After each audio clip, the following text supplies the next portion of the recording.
কি কেক বানানো কঠিন মনে হয়? আজকের পর থেকে আর কঠিন মনে হবে না। আজকে এমনভাবে কেক বানিয়ে দেখাবো যে ক্লাস 2 এর বাচ্চাও এই রেসিপি দেখে কেক বানাতে পারবে। দেখতে পাচ্ছেন আমার হাতে কত সুন্দর একটা ভ্যানিলা কেকের টুকরা।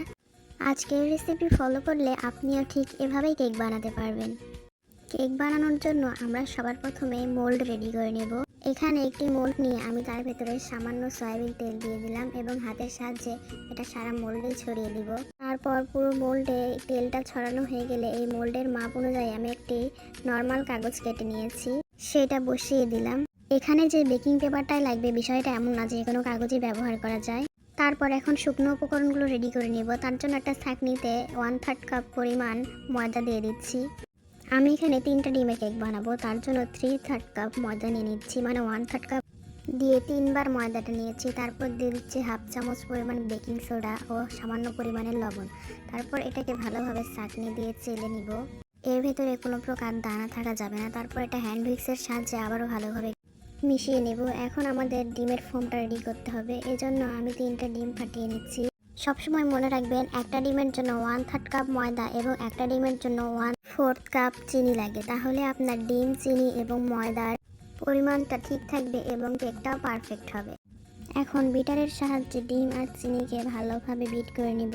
অনেকেই ডিমের কুসুম, সাদা অংশ, পাউডার, সুগার বিভিন্নভাবে বিট করে দেখাতে পারে, কিন্তু এগুলো আপনার এখনই প্রয়োজন নাই, যেহেতু আপনি প্রাথমিক পর্যায়ে শিখছেন।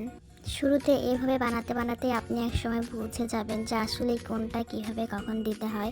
এখানে 3 থেকে 4 মিনিট পরিমাণ বিট করে নেওয়ার পর আমি সামান্য পরিমাণ ভ্যানিলা এসেন্স ও 2 টেবিল চামচ পরিমাণ সয়াবিন তেল দিয়ে দিলাম।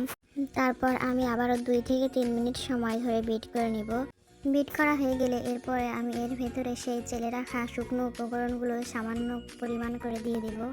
মনে রাখবেন, শুকনো উপকরণগুলো কখনো সবগুলো একসাথে ঢেলে দেওয়া যাবে না, সামান্য পরিমাণ করে দিতে হবে এবং একটা হ্যান্ড হুইক্সের সাহায্যে খুব আলতোভাবে মেশাতে হবে। এখানে আপনার কাছে হ্যান্ড হুইক্স না থাকলে আপনি একটি চামচের সাহায্যেও এটা মিশিয়ে নিতে পারেন। যেটা দিয়ে মেশান না কেন খুব আলতো হাতে মেশাতে হবে। এখন আমি বাকি শেষ উপকরণটুকু দিয়ে ভালোভাবে মাখিয়ে নিচ্ছি। খেয়াল রাখতে হবে একটা ময়দার দানাও যেন না থাকে। কেকের ব্যাটারটা পারফেক্ট হয়েছে কিনা এটার ঘনত্ব দেখলেই কিন্তু আপনি বুঝতে পারবেন। হ্যান্ড হুইক্স বা চামচের সাহায্যে সামান্য ব্যাটার নিয়ে উপরের দিকে তুলে ধরলে কিন্তু আপনি এর ঘনত্বটা বুঝতে পারেন। এখন রেডি করে রাখা মোল্ডটাতে কেকের মিশ্রণগুলোকে ভালোভাবে সেট করে নেব।